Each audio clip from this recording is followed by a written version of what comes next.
Hi నమస్తే, this is Pavani. Welcome to T20 roundup. T20 world cup 2026లో group స్టేజ్లో భారత్ తన చిరకాల ప్రత్యర్థి పాకిస్తాన్ను చిత్తుగా ఓడించి సూపర్ 8లోకి సగౌరవంగా ఎంట్రీ ఇచ్చింది.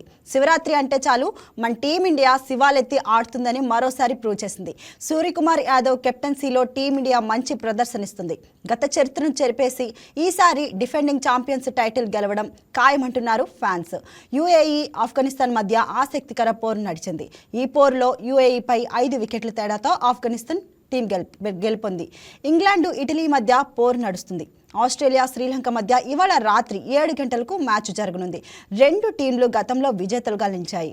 రెండు టీంలు ఫ్రైడ్ అండ్ పేషన్తో ఆడతాయి కాబట్టి పోరు ఉత్కంఠంగా ఉంటుంది అని చెప్పుకోవచ్చు.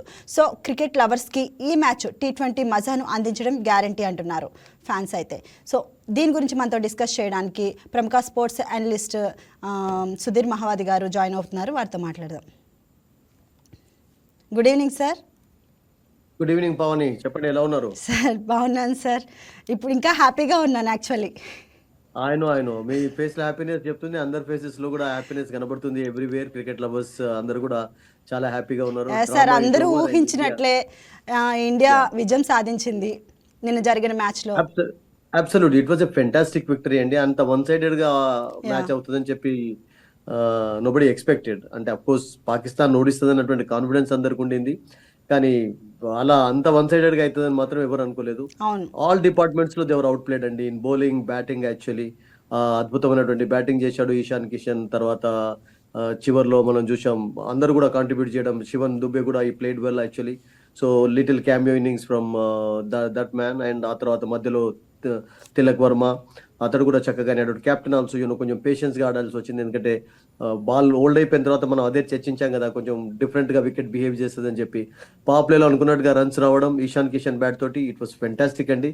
అభిషేక్ అఫ్ కోర్స్ వరుసగా 2 ducks, but it's okay. Let's hope that will come back to his own form. But overall గా పవని ఒక మంచి విక్టరీ సాధించారు. And they are through to the super 8 actually. First team to make it to the super 8 from this group. Pakistan కూడా chance ఉంది, ఎందుకంటే వాళ్ళు sir Abhishek Sharma గురించి మనం మాట్లాడుకుందాం. మరి ఫస్ట్ ఓవర్ లోనే తను డక్అవుట్ అయిపోయాడు, ఏమంటారు సార్ దాని గురించి? ఐ థింక్ చాలా అలా చూస్తుంటాం అతని నుంచి, ఎందుకంటే అతను ఫామ్ లో ఉన్నట్టయితే అతను ఆపడం చాలా కష్టం. అంటే స్పెసిఫిక్ గా ఎందుకు అభిషేక్ శర్మ గురించి అంటున్నానంటే లాస్ట్ మ్యాచ్ లో కూడా తను అంతే డక్అవుట్ అయిపోయాడు, USA తో జరిగిన మ్యాచ్ లో కూడా. అబ్సల్యూట్లీ మీరు అన్నట్టుగా ఆ తర్వాత జరిగిన మ్యాచ్ లో ఆడలేదు ఢిల్లీలో. మీరు అన్నట్టుగా ఫస్ట్ మ్యాచ్ లో కూడా USA, అండ్ దానికంటే ముందు కూడా పవని న్యూజిలాండ్ తో జరిగిన సిరీస్ లో కూడా I remember I covered couple of matches also. అప్పుడు కూడా ఫస్ట్ బాల్ కే డక్అవుట్ కావడం చూసాం అతను. ఐ థింక్ నిన్న కొంచెం అంటే అంత ఎగ్జుబరెన్స్ కనబడలేదు, బట్ ఆ ట్రిక్ అనేది వర్కౌట్ అయింది రియల్ గా చెప్పాలంటే. కెప్టెన్ సల్మాన్ ఆగా వరుసగా అతనే స్వయంగా అంటే సార్ అంటే అభిషేక్ శర్మకి ప్రెషర్ ఉండటం వల్ల అలా జరిగి ఉండొచ్చు అనుకోవచ్చా మనం? ఐ డోంట్ థింక్ ఈ feels any pressure in any match. అతను ఆడే విధానం ఎలా ఉంటుంది, ఆడుతున్నప్పుడు రన్స్ కొడుతూ ఉంటాడు, లేకుంటే త్వరగా అవుట్ అవుతుంటాడు. అండ్ అతనికి ఇచ్చినటువంటి జాబ్ కూడా అలాగే ఉంటుంది. జస్ట్ అంత ఫ్రీడమ్ అతనికి ఉంది. You just go and hit, out అయితే పర్వాలేదు, అండ్ ఉన్నాడంటే రన్స్ వస్తాయి. అండ్ అతని జాబ్ను మాత్రం ఇషాన్ కిషన్ ఫిల్ చేశాడు పవన్, అందులో డౌట్ లేదు. ఈ played gem of an innings actually. Shine Afridi వేసినటువంటి ఫస్ట్ ఓవర్లోనే 6 ఫస్ట్ బాల్కి. ఆ తర్వాత షాదాబ్ ఖాన్ కు వెల్కమ్ చెప్పాడు 6 తోటి. అండ్ ఎవరిని కూడా లెక్క చేయలేదు యాక్చువల్లీ. ఈ played some beautiful strokes actually. Power ప్లేలో అతను సాధించడంతో ఆ రన్స్ ఇండియా 175 చేయగలిగారు. So it was gem of an innings అండి అతని నుంచి. అండ్ ఇషాన్ కిషన్ మంచి ఫామ్ లో ఉండడం, ఎందుకంటే ఢిల్లీలో కూడా చూసాం కదా ఒక అద్భుతమైనటువంటి 50 సాధించాడు. మంచి ఫామ్ లో ఉన్నాడు అతను. అండ్ అతని ఫామ్ అనేది చాలా కీలకం, ఎందుకంటే 2 ఓపెనర్స్ లో ఎవరైనా ఒకళ్ళు మ్యాచ్ లో చూసుకుంటే ఓన్లీ ఇషాన్ కిషన్ కొంచెం బాగా ఆడినట్లు అనిపిస్తుంది ఫ్యాన్స్ అందరికి. సో మిగతా బ్యాట్స్మెన్స్ అందరు కొంచెం స్ట్రగుల్ అయినట్లు అనిపించింది అంటున్నారు, ఏమంటారు? నో డౌట్ అండి, అబ్సల్యూట్లీ ఒప్పుకోవాల్సింది దాన్ని. ఎందుకంటే మిగతా బ్యాట్స్మెన్ అందరూ కూడా మీరు అన్నట్టుగా ఢిల్లీలో కూడా స్ట్రగుల్ కావడం చూసాం మనం. ఎందుకంటే ఇషాన్ కిషన్ 60 తర్వాత లోవర్ ఆర్డర్ కొంచెం స్ట్రగుల్ అయ్యారు. అండ్ మనం చర్చించాం కదా నిన్న 230 అరౌండ్ స్కోర్ చేసే మ్యాచ్ లో 209 స్కోర్ చేయడం, అండ్ ఒకే రన్ పైన 3-4 వికెట్స్ కూడా కోల్పోయారు. సింగిల్ డిజిట్స్ లోనే అవుట్ కావడం చూసాం ఆ మ్యాచ్ లో. బట్ ఈ was brilliant yesterday actually. Played some glorious starts అండి. 2 sides లో చాలా అద్భుతంగా ఆడాడు. అండ్ అతని ఇన్నింగ్సే మీరు చెప్పినట్టుగా పవని ఇండియా విక్టరీకి ఒక దాని ఏమంటారు ఒక బాట వేసినట్టుగా చెప్పాలి. అండ్ ఆ యా తర్వాత సార్. వికెట్ల వెనకాల కూడా చాలా మంచి కీపింగ్ చేశాడు. సార్ అంటే ఇప్పుడు ఇంప్రూవ్మెంట్ మెయిన్గా మనం కనబడుతుంది. చూసుకుంటే అసలు ఈ మ్యాచ్లో మెయిన్ మన వాళ్ళు బ్యాటింగ్ తీసుకోవడం అనేది వాళ్ళకి ప్లస్ అయిందని అనుకోవచ్చు అంటారా? I think batting put in to అదే బ్యాట్ వాళ్ళకి ఒక రకంగా బ్యాటింగ్ అనేది చెప్పాలంటే రావడం. ఎస్. ఒక రకంగా అది గుడ్ టాస్ టు లూజ్ అంటుంటాం కదా మనం పవన్, అలా జరిగింది. ఎందుకంటే అపోజిషన్ కెప్టెన్ బౌలింగ్ తీసుకోవడం అనేది ఐ థింక్ అది వాళ్ళకి యా. వర్కౌట్ కాలేదు. ఎందుకంటే వాళ్ళు స్వయంగా ప్రెషర్ ఇన్వైట్ చేసుకున్నట్టు కనిపించింది. మనం అదే చర్చించాం కూడా నిన్న. ఏమన్నా అంటే ఈ కీలకమైనటువంటి మ్యాచ్ లో బ్యాటింగ్ ఫస్ట్ చేయడం అనేది చాలా అడ్వాంటేజ్ గా ఉంటుంది, అన్లెస్ ఏదైనా డ్యూ ఉంది అని చెప్తే. అండ్ సూర్యకుమార్ యాదవ్ కూడా క్లియర్ గా చెప్పాడు, I would have batted first అని చెప్పి, we were only looking for batting and నాకు I'm very happy with the sir decision మరి అని చెప్పాడు. ఎందుకు అది అదే ఎందుకు పాక్ వాళ్ళు బ్యాటింగ్ తీసుకోలేకపోయారు అనుకోవచ్చు మనం? ఒకటి వాళ్ళకు ప్రెషర్ డెఫినెట్ గా ఉంది, అందులో డౌటే లేదు. అండ్ మేబీ సల్మాన్ అవగా ఏం చెప్పాడంటే స్టార్టింగ్ లో కొంచెం హెల్ప్ అనేది కనబడింది అండ్ మేము చక్కగా బౌలింగ్ చేయలేదు అంతేగాని, but otherwise there was something for the bowlers in the beginning. And ఆ తర్వాత వికెట్ ప్లేడ్ బెటర్ అని అతడు అన్నాడు అసలు యాక్చువల్ గా. అండ్ ఆ తర్వాత ర్యాప్ స్ట్రోక్స్ ఆడి వాళ్ళు ఐ మీన్ గిఫ్టెడ్ రూపంలో ఇచ్చారు చాలా వికెట్స్ అయితే. చూడు, ఒక అయూబ్కు వేసినటువంటి బుమ్రా బాల్ చాలా చక్కటిది, బట్ ఆ తర్వాత మిగతా ఎవరైనా కానీ బాబర్ ఆజం తీసుకున్నా, సల్మాన్ ఆగా తీసుకున్నా, అటువంటి షాట్స్ ఆడడం అనేది యాక్చువల్లీ రియల్గా చెప్పాలంటే పువర్ బ్యాటింగ్, యాక్చువల్లీ కేర్లెస్ గా ఆడారు. Yes. అసలు యాక్చువల్ గా ఎవరు కూడా వికెట్ పైన నిలబడే ఒక పార్ట్నర్షిప్ కొరకు ప్రయత్నించలేదు పవని. Yes, so sir. దాంతో సడన్ గా వాళ్ళు ప్రాబ్లమ్స్ ని ఇన్వైట్ చేసుకున్నారు. అండ్ ఉస్మాన్ వికెట్ కీపర్ ఎంత మంచిగా ఆడియా కానీ అతనికి సపోర్ట్ ఇవ్వలేదు. సాదాబ్ కూడా నిన్న షైన్ కాలేదు. సో అందరు కూడా నేను అనుకుంటాను ఫెయిల్ కావడం చూసాం, ఒక ఉస్మాన్ మినాయించి.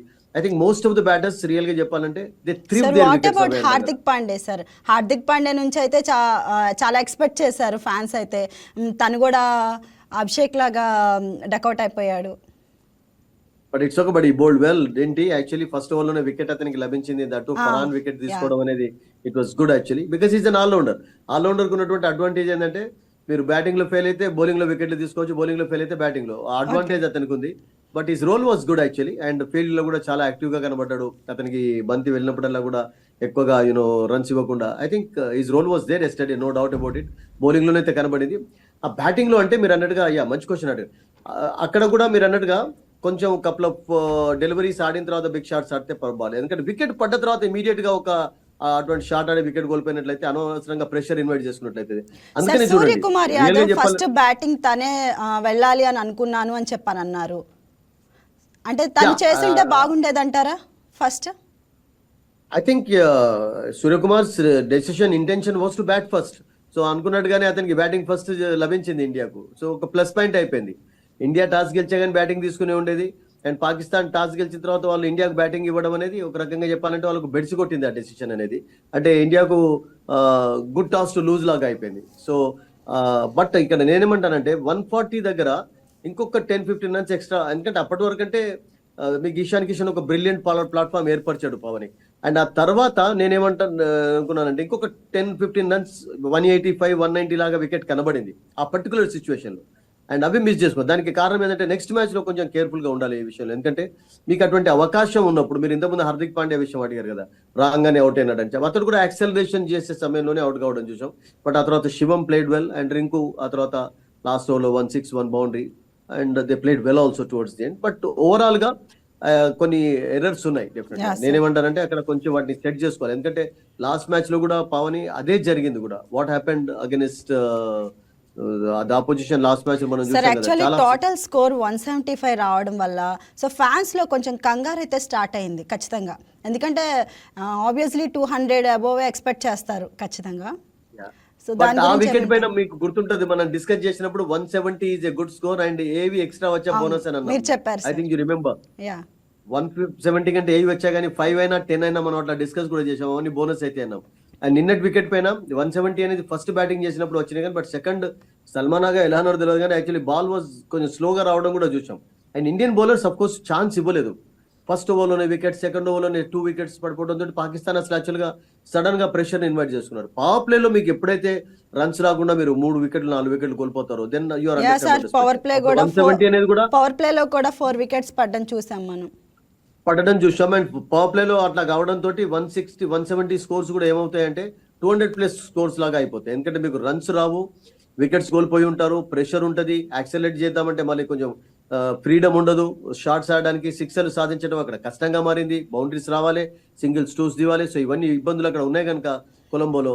ఐ థింక్ ఆ 4 వికెట్స్ వాళ్ళు ఎప్పుడైతే పవర్ ప్లేలో కోల్పోయినారో అప్పుడే వాళ్ళు మ్యాచ్ కోల్పోయినారు. That's it actually. అప్పుడే మ్యాచ్ అయిపోయింది అని అనుకున్నారు. ఎందుకంటే ఆ తర్వాత వాళ్ళకు డీప్ గా బ్యాటింగ్ ఉన్నప్పటికీ కూడా except Usman nobody played well yesterday. అతనికి సపోర్ట్ ఇవ్వలేదు. బాబర్ ఆడినటువంటి షాట్ అంత ఎక్స్పీరియన్స్ ఉన్న బ్యాటర్ అప్పుడే వికెట్ కోల్పోయారు. వాళ్ళు సెట్ అయ్యే ప్రయత్నం చేస్తున్నారు. They were looking for a partnership actually. At the other end actually Usman చాలా చక్కగా ఆడుతున్నాడు. మరి అతనికి ఎందుకు ఆ స్ట్రోక్ ఆడాల్సి వచ్చింది? సల్మాన్ ఆగా కూడా కెప్టెన్ బుమ్రా బౌలింగ్ లో అటువంటి షాట్స్ ఆడతాడు. అప్పటికే first over wicket, Bumrah wicket తీసుకున్నాడు. కొంచెమని ఒక పార్ట్నర్షిప్ కొరకు అసలు Pakistan did not play for Pakistan. ఒక స్కూల్ బాయ్స్ ఆడినట్టుగా ఆడారు అసలు. యాక్చువల్గా స్కూల్ బాయ్స్ కూడా ప్లేడ్ బెటర్ అనిపించింది నిన్న. సో అంత చెత్త బ్యాటింగ్ చేశారు రియల్ గా చెప్పిన. సో ఏంటి సార్ అంటే లోపం ఎక్కడుంది అనుకోవచ్చు మనం? మైనస్ ఏంటి వాళ్ళలో? లోపం యాక్చువల్లీ పార్ట్నర్షిప్స్ నమోదు చేయకుండా ఉండడం అనేది. అండ్ వాళ్ళకు అంటే ప్రాక్టీస్ సరిగ్గా లేదనుకోవచ్చా? ప్రాక్టీస్ అని కాదండి, వాళ్ళ డొమెస్టిక్ స్ట్రక్చర్ కూడా చాలా చాలా మార్పులు ఉన్నాయి. అంటే వాళ్ళకు చాలా మంది అంటున్నారు కదా సీనియర్స్, వాళ్ళకు రూట్స్ నుంచి మళ్ళీ క్రికెట్ డెవలప్ కావాలి అక్కడ. ఎందుకంటే కొన్ని సిస్టమ్ చేంజ్ అయిపోయింది, తర్వాత యూనిటీ లేకపోవడం, అడ్మినిస్ట్రేషన్ ప్రాబ్లమ్స్ ఉన్నాయి, తర్వాత సార్ మెయిన్ మనం సీనియర్ ప్లేయర్ బాబర్ ని చూసుకుంటే తను కూడా పెద్దగా ఆడినట్లు మనకు కనిపించలేదు. సో దాని ఇంపాక్ట్ ఏమైనా కనిపించిద్దా? టీం పైన ఉంటుందా ఆ ఇంపాక్ట్ అనేది? ఉంటుందండి. యా, ఒక సీనియర్ అలా ఆడడం అనేది అబ్సల్యూట్లీ వెరీ బ్యాడ్ యాక్చువల్లీ. ఎందుకంటే బాబర్ నిజంగా ఆల్రెడీ 3 వికెట్స్ కోల్పోయి ఉన్నారు. సల్మాన్ ఆగా కెప్టెన్ కూడా అవుట్ అయిపోయాడు. అండ్ కనీసం వికెట్ పైన నిలబడి ఒక ఎండ్ లో ఇంకా మీకు రన్స్ వస్తున్నాయి కదా. ఉస్మాన్ వచ్చిన తర్వాత ఒక సిక్సర్, ఒక బౌండరీ సాధించి కొంచెం టచ్ లో కనబడ్డాడు. సో అలా ఉన్నప్పుడు బాబర్ చేయాల్సిన పని ఏంది? అక్కడ సింగిల్స్ తీయడం, అతనికి స్ట్రైక్ చేయడం, లేకుంటే ఒక ఓవర్ లో 7-8 రన్స్ ఫస్ట్ వచ్చా పర్వాలేదు. మీకు అంత బిగ్ టార్గెట్ ఏం కాదు కదా. 175 అనేది మీకు జస్ట్ 8+ స్కోరే మీరు చేంజ్ చేస్తున్నారు. 10+ స్కోర్ కాదు, 11+ స్కోర్ కాదు. సో అటువంటి సిచ్యువేషన్ లో మీకు కావాల్సింది ఏంటంటే పార్ట్నర్షిప్ కావాలి. ఆ పార్ట్నర్షిప్ కొరకు ఎక్కడ కూడా పాకిస్తాన్ జోడీ ప్రయత్నించగా కనబడలేదు. పువర్ బ్యాటింగ్ అండి, ఒక లైన్ లో చెప్పాలంటే పువర్ బ్యాటింగ్ పర్ఫార్మెన్స్. బౌలర్స్ పర్వాలేదు, ఇంకా 175 లోపు ఇండియన్ కట్టడి చేశారంటే 200 కాకుండా చూసుకున్నారంటే they did good job actually. Tariq కూడా పర్వాలేదు, అతని రెప్యుటేషన్ కు అనుకున్నట్టుగానే బౌలింగ్ చేశాడు. చివరికి సూర్యకుమార్ అవుట్ చేశాడు. ఆయూబ్ వాజ్ బ్రిలియంట్ అండి యాక్చువల్లీ. ఐ థింక్ అండ్ ఒక నిన్న ట్వీట్ ఏం చేశాడంటే Saeed Afridi I read somewhere Pavani, Ayub bowling చేస్తున్నప్పుడు వికెట్లు తీసుకున్నప్పుడు Ayub will be man of the match అని అన్నాడట. అంటే సిక్సర్ కొట్టిన తర్వాత. బట్ ఆ తర్వాత పాపం తొందరగా అవుట్ కావాల్సి వచ్చింది బుమ్రా బౌలింగ్ లో. ఓవర్ కాన్ఫిడెన్స్ అనేది ఉండకూడదు కదా సార్ ఫస్ట్.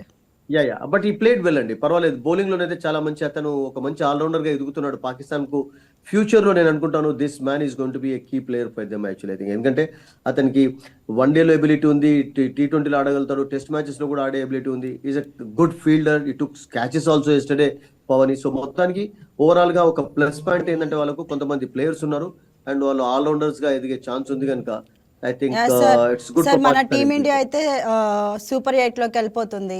సో ఇంకా ఏమన్నా చిన్న చిన్న మిస్టేక్స్ అనేవి ఉన్నాయా? మన టీమ్ ఇండియా ఏమన్నా చేంజ్ చేసుకోవాల్సినవి ఉన్నాయా అంటారా? ఐ థింక్ కొంచెం లోవర్ ఆర్డరే కొంచెం ఇంకా కొంచెం స్ట్రాంగ్ గా కావాలి. టాప్ ఆర్డర్ లో అందరు ఫామ్ లోనే ఉన్నారు. Tilak Varma is also doing a good job. 20 score చేస్తున్నాడు. బట్ అవి సరిపోవు బిగ్ మ్యాచ్ లో. Of course we can expect some big performances from him actually, డౌటే లేదు. అండ్ అందరు ఫామ్ లోనే ఉన్నారు. హార్దిక్ పాండ్యా ఒక మ్యాచ్ లో నిన్న ఫెయిల్ అయినంత మాత్రాన లాస్ట్ మ్యాచ్ లో 50 చేయలేదా, చేశాడు. అండ్ ఇషాన్ కిషన్ అయితే కన్సిస్టెన్సీ కనబరుస్తున్నాడు. గుడ్ థింగ్ ఏంటంటే అతడు న్యూజిలాండ్ తోటి కూడా సెంచరీ సాధించడం బ్రిలియంట్. అతనికి మళ్ళీ ఛాన్స్ వచ్చిన తర్వాత దాన్ని 2 చేతుల very happy sir Ishan Kishan చూస్తే. ఉండాల్సింది, ఎవరు ఉండాలండి. బికాస్ అన్ఫార్చునేట్లీ అతనికి ఛాన్స్ అంటే కోల్పోయినాడు మధ్యలో, కానీ దానికి చాలా రీజన్స్ ఉన్నాయి. మనకు ఈ డిస్కషన్ లో మనం చర్చించకూడదు వాటి విషయం. డబుల్ సెంచరీ ఫస్ట్ వెస్టిండీస్ తో సాధించిన తర్వాత కూడా కొన్ని కాంట్రవర్సీస్ కారణంగా కొన్ని కమెంట్స్ చేయడంతో తన స్థానాన్ని కోల్పోయినాడు. బట్ అతని T20లో తను ప్రూవ్ చేసుకున్నాడు అనుకోవచ్చు కదా సార్. అబ్సల్యూట్లీ. సయ్యద్ ముస్తాక్ అలీ ట్రాఫీలో ఎప్పుడైతే ఆ బ్రిలియంట్ సెంచరీ సాధించి తన జట్టును ముందుకు నడిపించాడో అప్పుడే అనుకున్నారు ఇషాన్ కిషన్ కు మళ్ళీ స్థానం ఇవ్వాలని చెప్పి. ఇచ్చిన తర్వాత ఇక అసలు యాక్చువల్ గా is not looking back actually. ప్రతి మ్యాచ్ లో ఆడుతున్నాడు. ఎవ్రీ 3 మ్యాచెస్ లో 250 సాధిస్తున్నాడు దాదాపు 4 మ్యాచెస్ లో. That means he's in terrific form అండి. చూడండి లాస్ట్ మ్యాచ్ లో కూడా మీకు ఢిల్లీలో 64 చాలా క్విక్ గా 24 బాల్స్ లో. నిన్న కూడా అతను 70+ కొట్టడంతో ఇండియా 175 చేయగలిగారు. ఎందుకంటే పవర్ ప్లేలోనే రన్స్ రావాలి అని మనం అనుకున్నాం. ఆ పవర్ ప్లేలో రన్స్ వచ్చాయి only because of that man, no doubt అండి. ఫియర్లెస్ గా ఆడాడు అసలు. యాక్చువల్లీ ఎక్కడ ప్రెషర్ లో ఎక్కడ కూడా కనబడలేదు. అటువంటి బ్రిలియంట్ ఇన్నింగ్స్ అతను ఆడడంతో man of the match award వచ్చింది. అండ్ ఇండియా మ్యాచ్ కూడా చివరికి ఎఫర్ట్లెస్ గానే గెలిచిందండి. రియల్ గా చాలా బాగా ఆడాడు, డౌటే లేదు అందులో. Yes sir, let's talk about team India bowling sir. Bowling లో Bumrah I think first over తర్వాత వేయడం అనేది ఇట్స్ గుడ్ థింగ్ అండి పవన్. ఎందుకంటే చాలా మంది ఏమంటారంటే బుమ్రా అసలు యాక్చువల్ గా సార్, తను 2 తర్వాత వికెట్స్ పడ్డం చూసాం మనం. ఫిఫ్త్ సిక్స్త్ ఓవర్ తర్వాత ఎందుకు తీసుకురావాలి పవన్? అతన్ని సెకండ్ ఓవర్ లోనో తీసుకురావచ్చు, లేకుంటే ఫస్ట్ ఓవర్ నుంచి బౌలింగ్ చేస్తే కూడా బుమ్రాను ఈ కెన్ టేక్ వికెట్స్. ఎందుకంటే అతన్ని బాల్ క్విక్ గా వస్తుంది, స్కిడ్ అవుతుంది, అప్పుడప్పుడు బాల్ మూవ్ కూడా అవుతుంటది కనుక బుమ్రాను కెప్టెన్ అసలు యాక్చువల్ గా స్టార్టింగ్ లో ఉపయోగించి 1-2 ఓవర్స్ ఇచ్చి మళ్ళీ రెస్ట్ ఇచ్చి మళ్ళీ తీసుకురావచ్చు అని అందరు అంటున్నారు. అండ్ అలాగే నిన్న స్టార్టింగ్ లో వేయించడం చూసాం. ఎందుకంటే హర్షదీప్ లేకపోవడంతో బుమ్రాకు మంచి ఛాన్స్ వచ్చింది. అండ్ ఆ ఛాన్స్ ను అద్భుతంగా ఉపయోగి ఈ bowled well in Delhi also 4 overs లో 20 runs ఇచ్చాడు. అండ్ ఫుల్ ఫిట్ గా ఉన్నాడు. ఇంపార్టెంట్ థింగ్ ఏంటంటే ఇప్పుడు నెక్స్ట్ మ్యాచ్ నెదర్లాండ్స్ అగైనెస్ట్ ఉంటుంది. అండ్ ఆ తర్వాత కొంచెం రెస్ట్ ఉంటుంది కనుక సూపర్ 8 కు ముందు దాన్ని చక్కగా ఉపయోగించుకోవాలి. అండ్ అతని ఫామ్ అనేది చాలా, అతని ఫిట్నెస్ అనేది ఇండియాకు చాలా చాలా ఇంపార్టెంట్. ఎందుకంటే ఇప్పుడు ఒక స్పిన్నర్ ఎక్స్ట్రా కావాలి అంటే బుమ్రా అంత మంచి ఫామ్ లో ఉన్నప్పుడు హార్దిక్ పాండ్యా తోటి ఈవెన్ శివం డుబే కూడా ఈ can bowl medium pace Pavani. So వీళ్ళతోటి మీడియం పేస్ వేయించవచ్చు. అండ్ బుమ్రా ఫామ్ అనేది అలా ఫిట్నెస్ మెయిన్ గా ఫిట్ గా ఉన్నాడు అంటే ఈ విల్ టేక్ వికెట్స్ అంతే డౌట్ లేదు. సార్, పాకిస్తాన్ బౌలింగ్ చూసుకుంటే పాకిస్తాన్ బౌలింగ్ కూడా చాలా వీక్ గా ఉంది అని అంటున్నారు ఫ్యాన్స్. ఏమంటారు మీరు? అంత వీక్ గా ఏం లేదు. వాళ్ళ సెలెక్షన్ లో టూ మచ్ డిపెండెన్స్ స్పిన్నర్స్ పైన అవడం కూడా కొంచెం రీజన్ అవుతుంది. ఎందుకంటే శ్రీలంకలో స్లో వికెట్స్ ఉన్నాయి కనుక వాళ్ళు అలా అంటున్నారు కానీ బట్ పేసర్స్ కూడా రాణిస్తున్నారండి. కొలంబోలో పేసర్స్ కూడా రాణించారు. అండ్ వాళ్ళు 5 మసరం కు బౌలింగ్ వేయలేదు, టీంలో ఉంచుకున్నారు. అతడు మీడియం పేస్ వేయగలుగుతాడు. And Shaheen Afridi first over లో రన్స్ ఇచ్చిన తర్వాత మళ్ళీ అతనికి ఇవ్వలేదు, తర్వాత వెంటనే చేంజ్ చేయడానికి. సలీం మీకు ఎప్పుడైతే మీకు ఉస్మాన్ తారిక్ లాంటి మీకు బౌలర్ ట్రంప్ కార్డ్ అని మీరు అన్నారో, ఆ ట్రంప్ కార్డు మీరు 10th ఓవర్ తర్వాత తీసుకొస్తే అప్పటి వరకు మ్యాచ్ అంతా రూపం మారిపోయింది. అప్పటికే ఇషాన్ కిషన్ ఒక జబర్దస్త్ ప్లాట్ఫామ్ ఏర్పరిచి ఉంచాడు పవని ఇండియాకు. సో అలా కాకుండా ఉస్మాన్ తారిక్ ను కొంచెం అంటే తారిక్ ను కొంచెం ముందే తీసుకొచ్చి 3rd ఓవర్ తర్వాత 4th ఓవర్ తర్వాత మరొక వికెట్ ప్రయత్నంలో వాళ్ళు వెళ్ళి ఉన్నట్లయితే ఐ థింక్ ఇట్ కూడా బిన్ డిఫరెంట్ స్టోరీ. ఎందుకంటే అప్పటికే మీకు తిలక్ వర్మ ఒక షీట్ యాంకర్ రోల్ ప్లే చేయడం, ఇషాన్ కిషన్ ఒకవైపు హిట్టింగ్ చేయడం, అది చూస్తూ వచ్చాం మనం. సో అట్లా కాకుండా మరొక వికెట్ వాళ్ళు తీసుకునే ప్రయత్నం కొంచెం ప్రెషర్ క్రియేట్ చేస్తున్నట్టయితే I think it could been better. But అది కాలేదు. ఇషాన్ ఆ ఛాన్స్ ఇవ్వలేదు, ఇండియా ఛాన్స్ ఇవ్వలేదు. తారీఖ్ అఫ్ కోర్స్ ఓవరాల్ గా మంచి బౌలింగే కనబడిచాడు. తన 4 overs లో ఎక్కువ రన్స్ ఇవ్వలేదు, చివరికి ఒక వికెట్ కూడా వచ్చింది. బట్ అతన్ని తొందరగా తీసుకురాకపోవడం అనేది కెప్టెన్ చేసినటువంటి మిస్టేక్ చాలా ఉంది, నో డౌట్ అండి. సార్, సో ఈరోజు జరిగిన మ్యాచెస్ చూసుకుంటే యుఏఈ అండ్ ఆఫ్ఘనిస్తాన్ అయితే విన్ అయింది. దీని గురించి ఏం మాట్లాడుకుంటే it's okay for them actually, but still వాళ్ళ ఛాన్సెస్ అయితే తెలియదు. ఎందుకంటే వాళ్ళు అన్ఫార్చునేట్లీ వాళ్ళకి ప్రాబ్లం ఏమైందంటే ఏవైతే టీం రేస్ లో ఉన్నాయో, అంటే సౌత్ ఆఫ్రికా ఇప్పుడు త్రూ అయిపోయింది ఈవెన్ తోటి, సౌత్ ఆఫ్రికా న్యూజిలాండ్ తోటి ఉండడం అండ్ వాళ్ళ ఇద్దరితో ఆడి ఉన్నారు. లేకుండా ఉన్నట్లయితే మీరు ఈజీ టీమ్స్ తోటి విన్ సాధించి ఒక టఫ్ టీమ్ తోటి విక్టరీ సాధించడం అనేది చాలా ఇంపార్టెంట్. సో న్యూజిలాండ్ వాళ్ళని ఓడించడం, సౌత్ ఆఫ్రికా ఓడించడం తోటి వాళ్ళు ప్రెషర్ క్రియేట్ చేయాలి. అండ్ అన్ఫార్చునేట్లీ మనకు తెలిసిందే కదా పవని, ఆ డబుల్ సూపర్ ఓవర్ అసలు యాక్చువల్గా nobody expected that to happen actually. And అక్కడ వాళ్ళు క్లియర్ గా అసలు యాక్చువల్గా సూపర్ ఓవర్ కంటే ముందే వాళ్ళు మ్యాచ్ గెలవాలి, ఆ తర్వాత సూపర్ ఓవర్ లో గెలవాల్సిన ఛాన్స్ ఉండేది. ఆ తర్వాత జాక్స్ ఆ ఛాన్స్ ఇవ్వలేదు వాళ్ళకు. సారీ జాక్స్ అంటున్నాను, మీకు ఇతను స్టబ్స్ ఆ ఛాన్స్ ఇవ్వలేదు. స్టబ్స్ చాలా అద్భుతంగా బ్యాటింగ్ చేశాడు, స్టబ్స్ అండ్ మిల్లర్. ఆ తర్వాత మళ్ళీ సెకండ్ సూపర్ ఓవర్ లో కూడా స్టబ్స్ చాలా బాగా బ్యాటింగ్ చేయడం చూసాం. సో ఐ థింక్ అక్కడ నేనేమంటానంటే కొంచెం మిస్ చేసుకున్నారు ఛాన్స్ ను. ఎందుకంటే ఆ మ్యాచ్ లో విక్టరీ సాధించున్నట్లయితే they could have been in the race to super 8. And ఇప్పుడు నేను అనుకుంటాను సూపర్ 8 ఛాన్సెస్ చాలా తక్కువనే ఉన్నాయి వాళ్ళకి. అంటే ఈ రోజు మ్యాచ్ అనేది కొంచెం కాన్సులేషన్ విన్స్ అవుతాయి కదా వాళ్ళకి, అంతే, that's it. Sir, what about England and Italy? ఇప్పుడు ప్రెసెంట్ అయితే మ్యాచ్ జరుగుతుంది. Italy are playing well. Pavani మనం డిస్కషన్ స్టార్ట్ చేసినప్పుడు 70-80 దగ్గరలో ఉండి 3 వికెట్స్ కోల్పోయినా కానీ రన్స్ వస్తున్నాయి వాళ్ళకు. 9 overs లో ఒక మంచి స్టార్ట్ అయితే అందుకున్నారు. బట్ 200+ చేజ్ చేయడం కష్టమే. ఆర్చర్ చాలా చక్కగా బౌలింగ్ చేసి తన ఫస్ట్ స్పెల్ లో 2 వికెట్ తీసుకున్నాడు, ఓవర్టన్ వికెట్ తీసుకున్నాడు. అండ్ ఇంగ్లాండ్ ప్రాబ్లమ్స్ కూడా ఈ రోజు క్లియర్ గా మళ్ళీ కనబడ్డాయి. వాళ్ళ బ్యాటింగ్ లో కూడా బ్రిటిల్ అంటాం కదా, బ్రిటిల్ అంటే ఎప్పుడైనా కుప్పకూలొచ్చినటువంటి ఒక క్లియర్ ఇండికేషన్ కనబడుతుంది. స్ట్రెంగ్త్ ఉన్నా కానీ ఎవరు కూడా కన్సిస్టెన్సీ కనబడటం లేదు. ముఖ్యంగా జార్జ్ బట్లర్ కొంచెం అవుట్ ఆఫ్ టచ్ లో ఉండడం అనేది వాళ్ళకు మైనస్ పాయింట్ అయిపోయింది. సాల్ట్ స్టార్ట్స్ ఇస్తున్నాడు కానీ బిగినింగ్స్ ఆడాలంటే అతని పైన చాలా ఎక్స్పెక్టేషన్స్ ఉన్నాయి. అండ్ దానికి తగ్గట్టుగా అతడు ఆడలేదు. బెతెల్ పర్వాలేదు, మళ్ళీ ఒక చిన్న ఇన్నింగ్స్ ఆడాడు. అండ్ బ్యాంటమ్ ఈ రోజు త్వరగా అవుట్ అయిపోయినాడు, అంటే ఒక 50 సాధించకూడదు. చివరిలో జాక్స్ మాత్రం చాలా అద్భుతంగా ఆడుతున్నాడు అండి. వాళ్ళకు ఆ జాక్స్ ఆడినటువంటి ఇన్నింగ్స్ తోటి కనీసం వాళ్ళు 200+ స్కోర్ చేయగలిగారు. అండ్ బ్రూక్ కెప్టెన్ కూడా Pavan is not in terrific form లోనైతే కనబట్టలేదు. ఒక 50 సాధించాడు కానీ ఐ థింక్ ఇంకా రియల్ ఇంగ్లాండ్ బ్యాటింగ్ లైనప్ మనం చూడలేదు. ఎందుకంటే వాళ్ళు స్ట్రగుల్ అయినారు. వాళ్ళు వాళ్ళు నేపాల్ అగెన్స్ట్ కూడా స్ట్రగుల్ అయినారు, వెస్టిండీస్ అగెన్స్ట్ ఓడిపోయినారు. అండ్ ఈ రోజు కీలకమైనటువంటి మ్యాచ్ లో విక్టరీ అనేది వాళ్ళకు మ్యాండటరీ అయిపోయింది. ఈ రోజు for example I don't know the scores, ఎందుకంటే మన ఇద్దరం కూడా డిస్కషన్ లో కనుక మనకు తెలియదు ఏమవుతుంది అనేది. బట్ మనం డిస్కషన్ స్టార్ట్ చేసినప్పుడు అయితే ఒక చిన్న హోప్ ఇటలీకి కనబడింది. ఎందుకంటే Maneti brothers and mosaic brothers ఇద్దరు చాలా అద్భుతమైనటువంటి బ్రదర్స్. చాలా రేర్ గా చూస్తుంటాం కదా ఇద్దరు బ్రదర్స్ ఒక టీమ్ లో ఆడడం అనేది. అండ్ ఒక మొజాక్ బ్రదర్ ఉన్నాడు, ఒక మనేటి బ్రదర్ ఉన్నారు. వాళ్ళిద్దరు చక్కగా ఆడుతున్నారు మనం డిస్కషన్ స్టార్ట్ చేసినప్పుడు. అండ్ ఏదైనా సర్ప్రైజ్ అయితే I think England will be out of the tournament. But అలా కాకుండా నేను అనుకుంటాను ఇంగ్లాండ్ కే ఛాన్సెస్ ఉన్నాయి. 200 చేంజ్ చేయడం అంత ఈజీ కాదు. ఆస్ట్రేలియా శ్రీలంకకి ఈ రోజు నైట్ జరగబోతుంది మ్యాచ్. సో ఆస్ట్రేలియా అనేది ఆ టీం మంచి కాంపిటీషన్ టీం అని చెప్పి అనుకుంటూ ఉంటారు జనరల్గా. బట్ అది చాలా స్ట్రగుల్ అవుతున్నట్లు అనిపిస్తుంది సార్, ఎందుకంటారు? నో డౌట్ మీరు అన్నట్టుగా పవన్ they started as one of the favourites ఈ టోర్నమెంట్ లో, డౌటే లేదు. ఎందుకంటే వాళ్ళకు శ్రీలంకలో కూడా మంచి రికార్డు ఉంది. అండ్ జింబాబ్వే తోటి ఎప్పుడైతే డిఫీట్ ఫేస్ చేశారో అప్పటి నుంచి ప్రెషర్ డబుల్ అయిపోయింది. అండ్ ఈ రోజు మ్యాచ్ లో వాళ్ళకు విక్టరీ మ్యాండేటరీ అయిపోయింది. ఈ రోజు ఓడిపోయినట్లయితే ఐ థింక్ ఆస్ట్రేలియాగా ఇంటి దారి పట్టాల్సింది, ఛాన్స్ ఉండదు వాళ్ళకు. అండ్ ఇక్కడ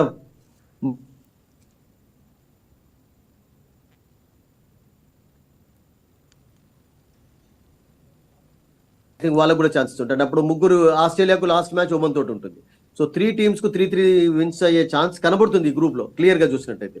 so we cannot say now at this moment ఏ 2 టీమ్స్ వెళ్ళతాయని చెప్పడం కష్టం. బట్ ఒకవేళ ఆస్ట్రేలియా శ్రీలంకను ఓడించినట్లయితే కొంచెం టైట్ గా కొనసాగుతుంది. ఎందుకంటే జింబాబ్వేకి 2 విన్స్ ఉంటాయి, శ్రీలంకకు ఉంటాయి, ఆస్ట్రేలియాకు ఉంటాయి. అండ్ ఆ తర్వాత నెక్స్ట్ థర్డ్ మ్యాచ్ అనేది ఐ థింక్ లాస్ట్ మ్యాచ్ అనేది చాలా కీలక. అప్పుడు శ్రీలంక జింబాబ్వేని ఓడించినట్లయితే, వాళ్ళు త్రో ఇతర లేకుండా జింబాబ్వే శ్రీలంకను ఓడించినట్లయితే ఐ థింక్ శ్రీలంక అవుట్ అయిపోతుంది. సో అక్కడ నేను అనుకుంటాను జింబాబ్వే కూడా ఛాన్స్ ఉండవచ్చు. సో ఈ మ్యాచ్ లో శ్రీలంక గెలిచింది అంటే త్రూ అయిపోతారు. బట్ ఓడిపోయే సిచ్యువేషన్ ఒకవేళ అయినట్లయితే ఆస్ట్రేలియా విల్ బి అవుట్ అండి. అంత అద్భుతమైనటువంటి టీం మీరు. But Marsh is in the team now today. Last match ఆడలేదు. అండ్ మ్యాక్స్వెల్ డ్రాప్ చేసే ఛాన్సెస్ ఎక్కువగా కనబడుతున్నాయి. డేవిడ్ కూడా వచ్చాడు టీంలోకి, లాస్ట్ మ్యాచ్ ఫెయిల్ అయినా కానీ they are a good side అండి. అండ్ ఈరోజు బాల్నెట్ ఆడించే ఛాన్స్ కూడా కనబడుతుంది.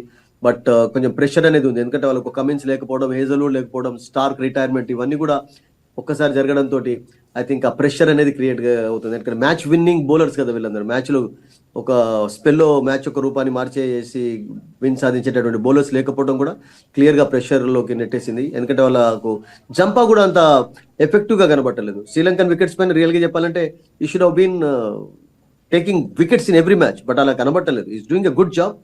అండ్ కోమన్ కూడా తీసుకున్నారు, అతను కూడా అంత ఎఫెక్టివ్ గా కనబట్టలేదు. So I think there is tremendous pressure అండి. సో ఈ రోజు విక్టరీ అనేది మీరు అన్నట్టుగా పవని ఆస్ట్రేలియాకు మ్యాండేటరీగా మారింది. ఓడిపోయినట్లయితే ఐ థింక్ ఆల్మోస్ట్ కర్టన్స్. నిన్న జరిగిన పాకిస్తాన్ మ్యాచ్ లో చూసుకుంటే సో సూపర్ 8 వెళ్ళడానికి సో కొంచెం డేంజర్ జోన్ లో ఉన్నారని అనుకోవచ్చా మనం పాకిస్తాన్ ని? ఒకవేళ